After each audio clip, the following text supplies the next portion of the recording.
सो hey everyone, आज हम 2014 में लॉन्च हुई मिस ग्रैनी मूवी को एक्सप्लेन करने वाले हैं। ये कहानी एक ऐसे ओल्ड लेडी की है जो 60s से डायरेक्ट 20s में ट्रांसफॉर्म हो गई।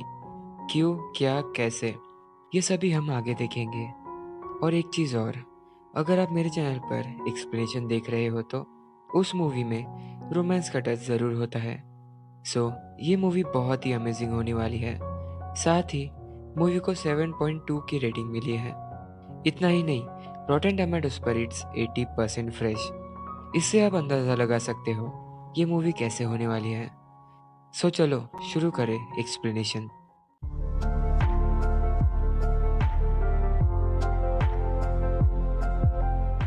मूवी की शुरुआत में विंसन हमें कह रही थी, अगर एक औरत को बॉल से कंपेयर करे तो एक औरत अपने बचपन में वो बास्केटबॉल की तरह होती है। बॉल को हवा में ऊपर फेंकने के लिए हर आदमी उतना ही लंबी छलांग मार सकता है जितना वो मार पाए। इसके बाद औरत 20s में रग बाय बॉल की तरह होती है। आई थिंक सो, मैंने सही से प्रोनाउंस किया। बहुत सारे आदमी उस बॉल को हासिल करने के लिए कोशिश करते हैं। यही वक्त होता है जब वो अपनी पूरी जिंदगी रिस्क में डालते हैं उस बॉल के लिए। 30 में पिंग पोंग बॉल की तरह, जिसमें अटेंशन कम हो जाता है लेकिन वो भी बहुत है। मिड एज में डॉज बॉल की तरह, जिसमें सब लोग दूर भागना चाहते हैं। बाद में यूनिवर्सिटी के अंदर एक प्रोफेसर युनचुल सभी स्टूडेंट से और लोगों के बारे में पूछा तो इन सब ने उनके बारे में नेगेटिव ही बात की, जैसे उनके अंदर से स्मेल आती है, उनकी स्किन और बहुत कुछ। लेकिन एक दिन तो इनका भी आएगा ना, जब ये लोग ओल्ड हो जाएंगे। उनमें से एक बहुत ही अजीब लड़की थी। वो कहती है, मैं खुद की जान ले लूंगी 30s में जाने से पहले। इस लड़की की तरह ही थी मिनसन, मतलब हमारी ग्रैनी। उन्होंने भी सोचा था कि वो 30 से जाने से पहले खुद की जान ले लेंगी। ऐसा तो बस उन्होंने सोचा था। शादी के एक साल बाद उनके हस्बैंड की जर्मनी में मौत हो गई। उन्हें एक न्यू बॉर्न चाइल्ड हुआ। वो कैसे मर सकती है, उसके पास एक न्यू बॉर्न बेबी था। जिन प्रोफेसर की मैंने बात की थी, हानचुल, वो ग्रैनी के बेटे हैं। उन्हें अपने बेटे पे बहुत नाज है। उनकी ज़िंदगी में इतनी मुश्किलें आई, इसके बाद भी वो एक सीनियर प्रोफेसर बने। इनका नाम है मिस्टर पार्क। ये दोनों एक साथ मिलकर कैफ़े चलाते हैं। वो दोनों बात कर रहे थे ओकजा नाम के लेडी के बारे में। उनके बेटे ने उन्हें नर्सिंग होम भेज दिया, सिर्फ इस वजह से क्योंकि वो अपने पोते को ठीक से संभाल नहीं पाई। ओकजा मिस्टर पार्क को हमेशा इम्प्रेस करने की कोशिश करती। उनको लगता है कि वो ग्रैनी से बहुत ब्यूटीफुल है। थोड़ी देर बाद उनकी बातें झगड़े में बदल गई। उन्हें कुछ हुआ ना हो, मिस्टर पार्क की नाक जरूर टूट गई। मिस्टर पार्क की डॉटर ग्रैनी से नफरत करती। कारण था, उनकी वजह से उनकी नाक टूटी। फिर भी ग्रैनी उनसे ठीक से बात नहीं कर रही थी। आगे बढ़ने से पहले मैं एक बात आपको बताना चाहता हूँ। वो दोनों एक दूसरे की बहुत परवाह करते हैं, सिर्फ ग्रैनी के परवाह करने का तरीका थोड़ा अलग था। अब हम मिले दूसरी तरफ म्यूजिक प्रोड्यूसर सियोंग वू से। उन्हें एक ऐसे सिंगर की ज़रूरत थी जो बहुत ब्यूटीफुल गाना गाए। उसने कई बैंड के ऑडिशंस लिए, उसमें से उसे एक भी पसंद नहीं आए। ग्रैनी के फैमिली में यानवू, उनकी वाइफ सीना, उनके ग्रैंड चिल्ड्रंस हाना, जिया। जिया का भी आज ऑडिशन था। इस चीज़ को उसकी मॉम बिल्कुल भी सपोर्ट नहीं करती। उन्हें लगता है वो इतना बड़ा होने के बाद भी उसके पास जॉब नहीं है।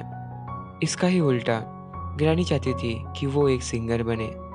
इसका मतलब सीना के घर में कोई भी बात नहीं सुनता। ग्रैनी भी उसके ऊपर हर वक्त चिल्लाते रहती। ऑडिशन होने के पहले उन्होंने रिहर्सल की, जिसके अंदर उनकी जो लीड सिंगर थी वो इतना बुरी गा रही थी कि मैं क्या ही बताऊँ, जिसकी वजह से वो ऑडिशन नहीं जा पाए। ग्रैनी को हमेशा से ये ब्लू सैंडल लेनी थी। वो सैंडल को देखती और बस वहाँ से चली जाती। घर पर जाने के बाद ग्रैनी ने देखा सीना बेहोश है।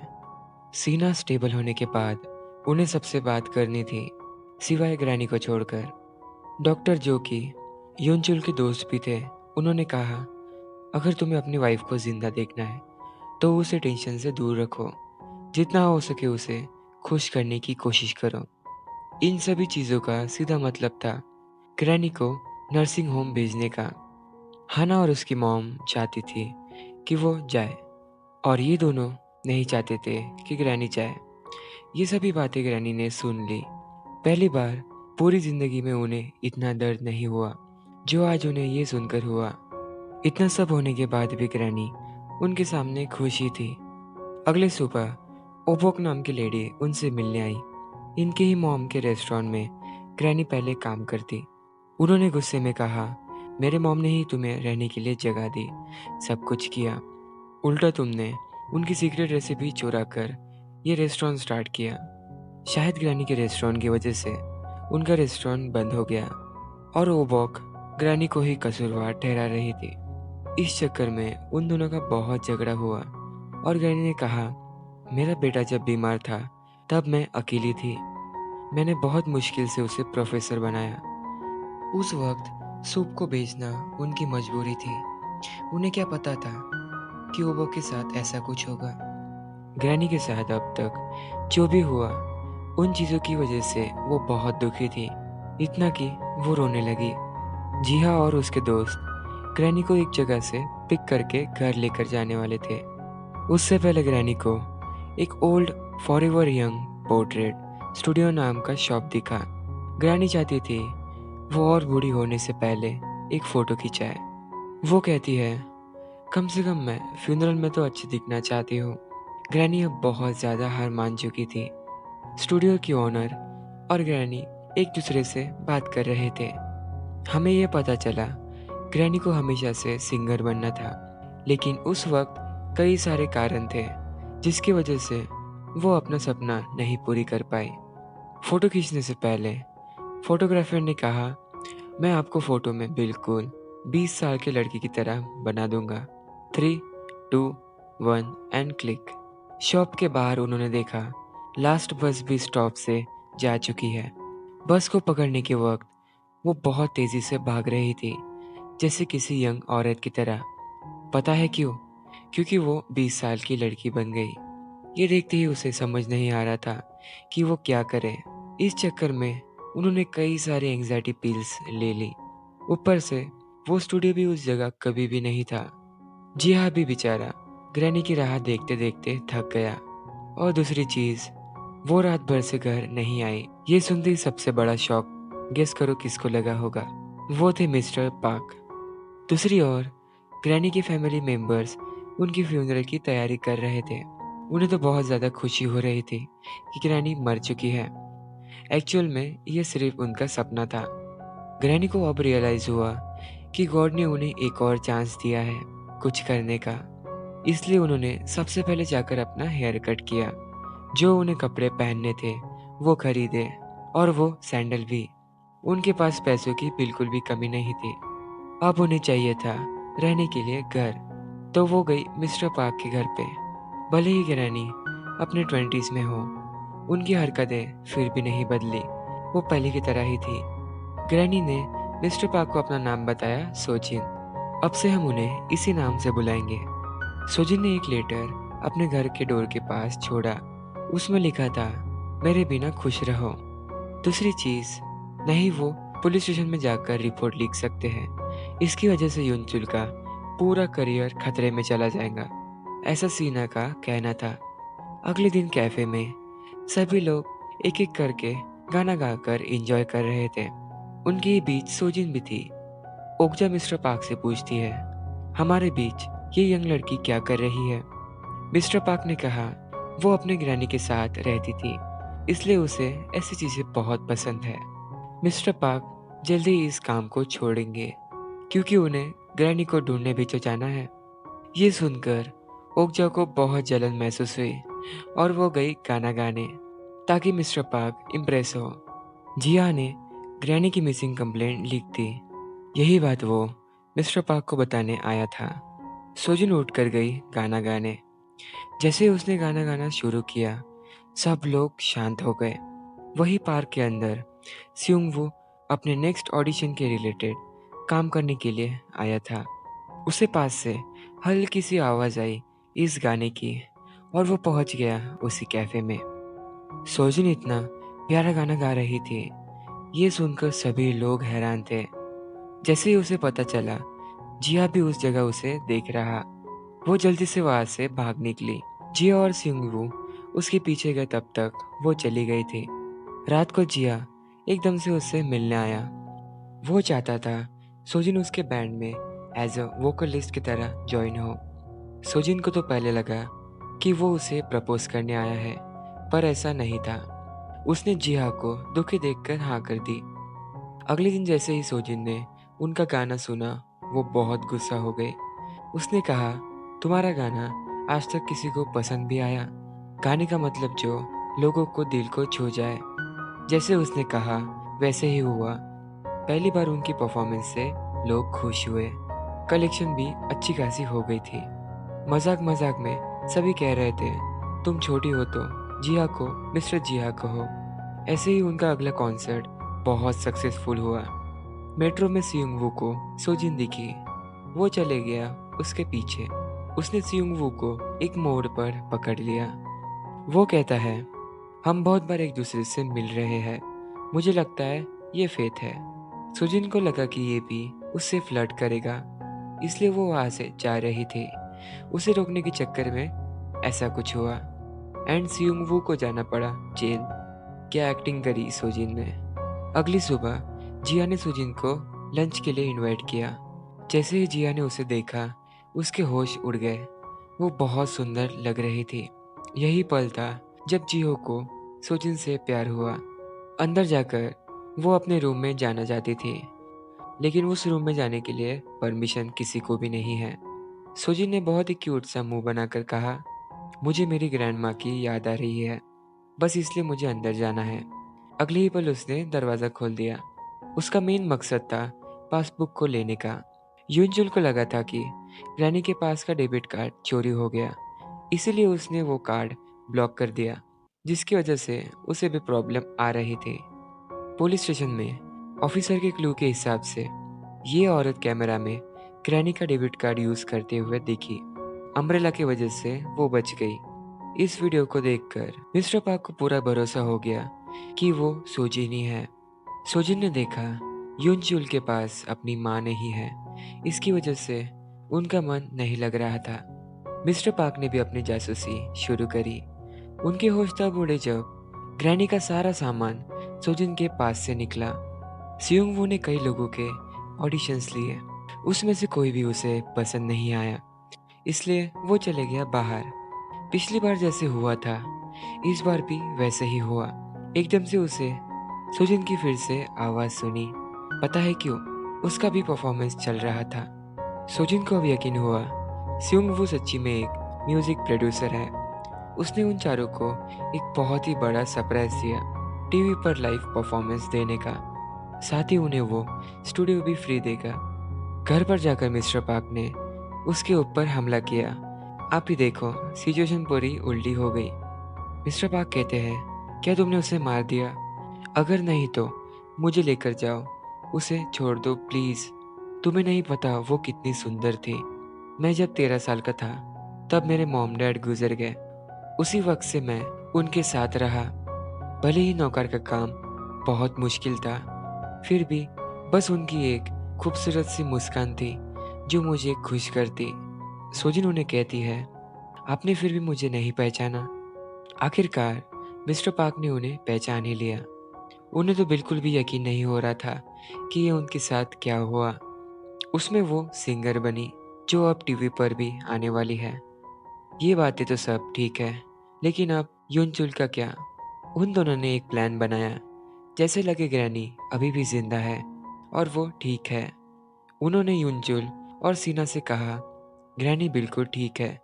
वो चाहती है फ्रीली अपनी जिंदगी को जीना जैसे वो चाहे। बस आप एक काम करना, उसका डेबिट कार्ड अनलॉक कर दो। ये हुआ ना, एक तीर से दो निशाने। ओकजा मिस्टर पार्क के डॉटर को कह रही थी, शायद वो लड़की तुम्हारे डैड को फंसा रही है। ये बातें उसने इसलिए कही, सोजिन मिस्टर पार्क के साथ हमेशा रहती है इसलिए। घर पर भी मिस्टर पार्क एक्सरसाइज कर रहे थे। ताकि सोजिन के साथ वो जा पाए। अब तो पक्का हो गया। मिस्टर पार्क ने सोजिन को ड्रॉप करने के बाद उसका परफॉर्मेंस शुरू हुआ। सॉन्ग के बीच में हमने पास्ट की कई सारे फ्लैशेस देखे। सोजिन ने यूनजुल को बहुत मुश्किल से पाला। वो काम करती रहती, उनसे बंधा हुआ रहता। कॉन्सर्ट के सक्सेसफुल होने से ये सभी लोग गए पार्क में उसे सेलिब्रेट करने।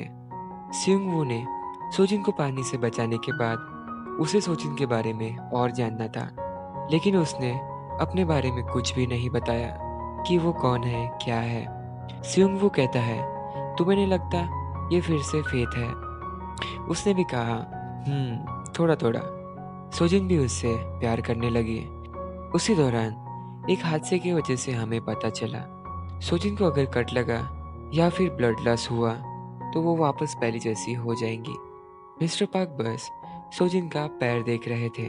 उसी वक्त उनकी डॉटर वहां पर आ गई और उसे बहुत बड़ी गलतफहमी हुई, जिसकी वजह से उसने सोजिन को बाहर निकाल दिया और बहुत कुछ कहा जो उसे नहीं कहना चाहिए। हांचुल टेंशन ना ले, इसलिए उन्होंने उन्हें सब कुछ बता दिया। ये बताने के बाद उन्हें लगा मिस्टर पार्क पागल हो गए। इस रात से सोजिन के पास नहीं घर, नहीं कहीं जाने की जगह। सियोंग ने उसे अपने घर पर बुला लिया। उन दोनों के बातों बातों में उसने सोजिन से पूछा, तुम्हें कैसा बॉयफ्रेंड चाहिए?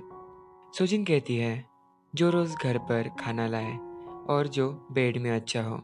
ड्रिंक करते करते ये रात उनकी ऐसे ही गुजरी। भले ही सीना ग्रैनी को पसंद ना करती हो, आज से उसे समझ आया। पहले ग्रैनी उसकी परवाह करती, आज तो कोई भी नहीं है उसे पूछने के लिए भी। सोजिन की आवाज़ बहुत ही प्यारी थी, सिर्फ जिया ने लिखा हुआ गाना फिट नहीं बैठ रहा था। सियोंगवू उन्हें सॉन्ग राइटर देगा नया सॉन्ग लिखने के लिए। यह बात जिया को बिल्कुल भी पसंद नहीं आई। सोजिन उसे बहुत समझा रही थी, रोक रही थी। जिया उससे कहता है, मैंने सुना तुम मिस्टर वू के साथ सोई। इसके बाद तो उसने उसे बहुत मारा और कहा, हाँ मैं वहाँ पे सोई क्योंकि वहाँ पर एसी बहुत अच्छा था इसलिए। मारने के बाद सोजिन ने उसे प्यार से खाना भी खिलाया। सोजिन को समझना बहुत मुश्किल है, पहले मारा फिर प्यार से खाना खिलाया। वाह रे वाह। मिस्टर पार्क को समझ आ गया सोजिन सियोंगवू से प्यार करती है। दूसरी बात, ओकजाई की तबीयत इतनी खराब है कि उसे ऐसी उम्र रखना पड़ा। इस उम्र में उनके लिए तो हर दिन आखिरी दिन की तरह होता है। जिया बहुत ही मेहनत से गाना लिख रहा था। जिनचुल जब जिया से बात करते करते उनकी नज़र गई सोजिन के फोटो पे। उसी वक्त उन्होंने अपनी मॉम की भी फोटो देखी जो बिल्कुल सेम थी। उन दोनों ने एक दूसरे के साथ बहुत ही ब्यूटीफुल डिनर करने के बाद उसने सोजिन को एक बहुत ही ब्यूटीफुल हेयर क्लिप दी। ये सीधा इशारा था कि वह उससे ही प्यार करता है। सोजिन ओकजा से मिलने जाती, तब तक वो गुजर चुकी थी। आज वो दिन है जिस दिन उनका सबसे बड़ा कॉन्सर्ट होने वाला है। सब कुछ रेडी था, बस जिया ट्रैफिक में फंस गया। जिया ने उसके ज़िंदगी का सबसे बुरा डिसीजन लिया। वो चले गया साइकिल से। उसके चक्कर में उसका बहुत बुरा एक्सीडेंट हुआ। दूसरी तरफ वो लोग कॉन्सर्ट को कैंसिल करने वाले थे। सोजिन कहती है, हम इसे कैंसिल नहीं कर सकते, मैं कॉन्सर्ट को ज़रूर करूँगी। जिया को भी पता चलना चाहिए, उसने लिखा हुआ गाना बहुत ही अच्छा है। हॉस्पिटल में जिया के सर्जरी के लिए उसी के जैसे ब्लड ग्रुप की ज़रूरत थी जो सिर्फ ग्रैनी के पास था। उसी वक्त सोजिन रेडी थी अपना खून देने के लिए। उसके पास अब दो रास्ते थे। पहला रास्ता था वो जैसी है वैसे ही रहे और वो अपनी ज़िंदगी जिए। दूसरा रास्ता था वो अपने जिया को बचाए, जिसकी वजह से वो अपनी ज़िंदगी में वापस लौट जाएंगी। मिस्टर पार्क और सुजिन की बातें यूनचुल ने सुन ली। उन्होंने कहा, आपको वो शब्द पता है, तुम्हें कुछ नहीं होगा बेटा। ऐसा कौन कहता था पता है? जुनजुल जब छोटा था तब उनकी तबीयत बहुत खराब रहती और ग्रैनी के पास बिल्कुल भी पैसे नहीं थे हॉस्पिटल के लिए। इसलिए वो हमेशा कहती थी, मैं अपने बेटे को किसी भी हालत में बचा लूँगी। मॉम, आप अपने बेटे के लिए सेक्रीफाइस मत करो। मैं अपने बेटे को किसी भी हालत में बचा लूँगा। आपने मेरे लिए पहले ही बहुत कुछ किया है। मैं आशा करता हूँ कि मेरे जैसा बेटा आपको कभी ना हो।